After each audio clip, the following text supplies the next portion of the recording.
ಅಲಮೇಲಮ್ಮ ಇದ್ದದ್ದು ನಿಜವೋ ಸುಳ್ಳೋ ಅನ್ನೋ ವಿಚಾರ ಸ್ವಲ್ಪ ಆ ಕಡೆ ಇಡೋಣ. ಆದರೆ ಆಕೆ ಕೊಟ್ಟಿದ್ದ ಶಾಪದ ಕತೆ ಈಗೇನಾಗಿದೆ?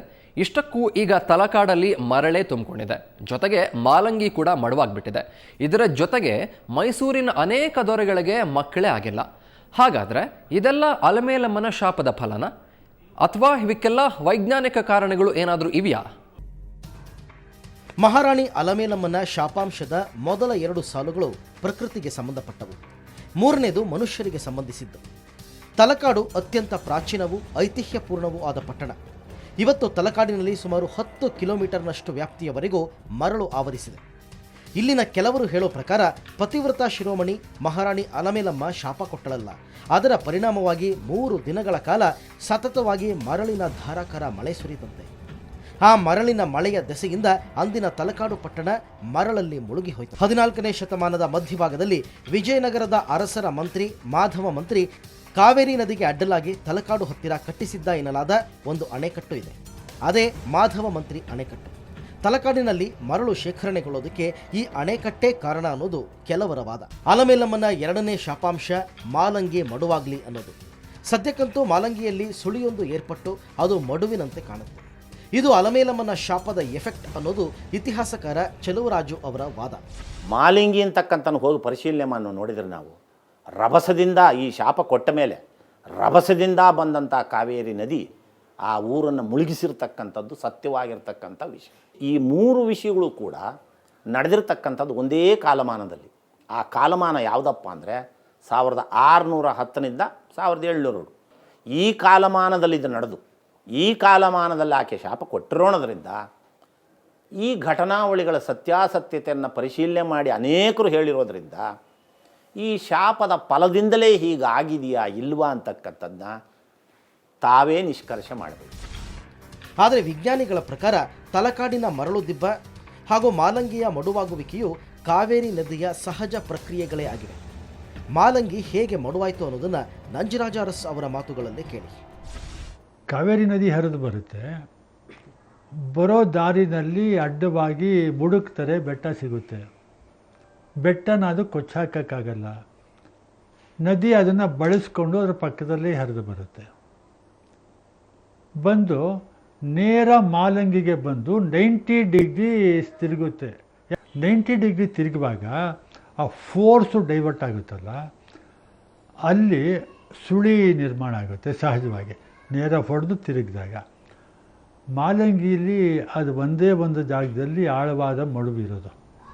ಮಡುವು ನಿರ್ಮಾಣ ಆಗೋದಕ್ಕೆ ಅದು ಕಾರಣ. ಇನ್ನು ಅಲಮೇಲಮ್ಮನ ಬಹುಮುಖ್ಯ ಶಾಪಾಂಶ ಮೈಸೂರು ಅರಸರಿಗೆ ಮಕ್ಕಳಾಗದಿರಲಿ ಅನ್ನೋದು. ಅಲಮೇಲಮ್ಮನ ಶಾಪದ ಬಗ್ಗೆ ವಿವರವಾಗಿ ದಾಖಲಾಗಿರೋದು ಶ್ರೀಮನ್ ಮಹಾರಾಜರವರ ವಂಶಾವಳಿಯಲ್ಲಿ. ಯದುವಂಶ ಪ್ರಾರಂಭವಾದದ್ದು ಕ್ರಿಸ್ತಶಕ 1399ರಲ್ಲಿ. ರಾಜ ಒಡೆಯರ್ಗೆ ಅಲಮೇಲಮ್ಮ ಶಾಪ ಕೊಟ್ಟಿದ್ದು 1610ರಲ್ಲಿ. ಶಾಪದ ಪ್ರಕಾರ ಅವರಿಗೆ ಮಕ್ಕಳಾಗುವಂತಿರಲಿಲ್ಲ. ಆದರೆ ಅವರಿಗೆ 4 ಮಕ್ಕಳಾದರು. ಕ್ರಿಸ್ತಶಕ 1617ರಲ್ಲಿ ರಾಜ ಒಡೆಯರ್ ನಿಧನರಾದ 3 ತಿಂಗಳ ನಂತರ ಇಮ್ಮಡಿ ರಾಜ ಒಡೆಯರ್ ಅನ್ನೋ ಪುತ್ರ ಜನಿಸುತ್ತಾನೆ. ಆತ ಹುಟ್ಟಿದ್ದು ಅಲಮೇಲಮ್ಮ ಶಾಪ ಕೊಟ್ಟಿದ್ದರು ಎನ್ನಲಾದ 7 ವರ್ಷಗಳ ನಂತರ. ಆದರೆ ಇವರು ಯಾರಿಗೂ ಸಿಂಹಾಸನ ಸಿಗಲಿಲ್ಲ. ಇದಕ್ಕೆಲ್ಲ ಅಲಮೇಲಮ್ಮನ ಶಾಪವೇ ಕಾರಣ ಎನ್ನಲಾಗ್ತಾ ಇದೆ. ರಾಜ ಒಡೆಯರು ಎಷ್ಟೇ ಬಲಿಷ್ಠರಾಗಿದ್ದರು, ಎಷ್ಟೇ ಗಟ್ಟಿಗರಾಗಿದ್ದರೂ ಕೂಡ ತಮ್ಮ 4 ಮಕ್ಕಳಿಗೆ ಅವರು ಸಿಂಹಾಸನವನ್ನು ಕೊಡೋದಕ್ಕಾಗಲಿಲ್ಲ. ಬೇರೆ ಯಾರೋ ಒಬ್ಬರಿಗೆ ಸಿಂಹಾಸನವನ್ನು ಕೊಡ್ತಕ್ಕಂಥ ಪರಿಸ್ಥಿತಿ ಬಂತು. ಅದಾದ ನಂತರ ರಣಧೀರ ಕಂಠೀರವ ನರಸಿಂಹರಾಜ ಒಡೆಯರು ಅಂತಕ್ಕಂಥವ್ರು ಬಹಳ ಬಲಿಷ್ಠರಾಗಿದ್ದಂಥವರು. ಅವರು ಸಿಂಹಾಸನವನ್ನು ಸಂಪಾದನೆ ಮಾಡಿಕೊಂಡ್ರು.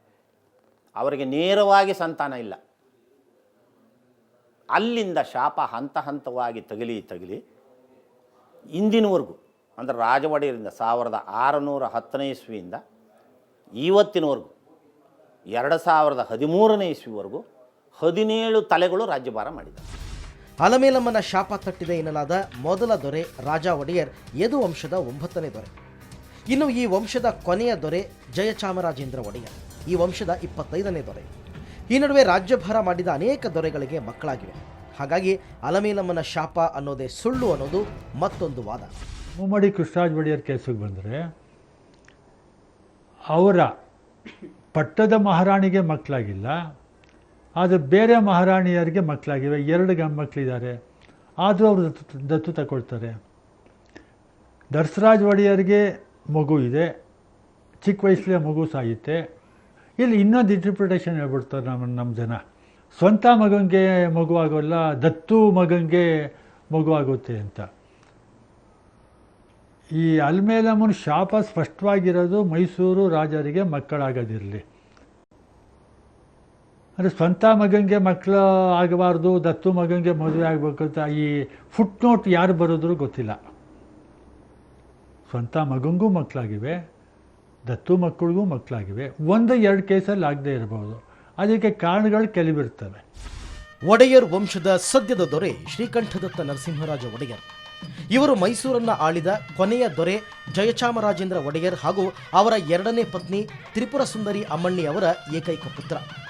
ಜಯಚಾಮರಾಜೇಂದ್ರರ ನಂತರ 1974ರಲ್ಲಿ ಶ್ರೀಕಂಠದತ್ತರು ಅವರ ಉತ್ತರಾಧಿಕಾರಿಯಾಗಿ ಪಟ್ಟಕ್ಕೆ ಬಂದರು. ಅಲಮೇಲಮ್ಮನ ಶಾಪ ಅನ್ನೋದು ಮೈಸೂರಿನ ಅರಸರೇ ಸೃಷ್ಟಿ ಮಾಡಿದ ಕಟ್ಟುಕತೆನ? ಈ ಶಾಪದ ಹಿಂದೆ ಬ್ರಿಟಿಷರ ಕುತಂತ್ರ ಕೂಡ ಇದೆಯಾ?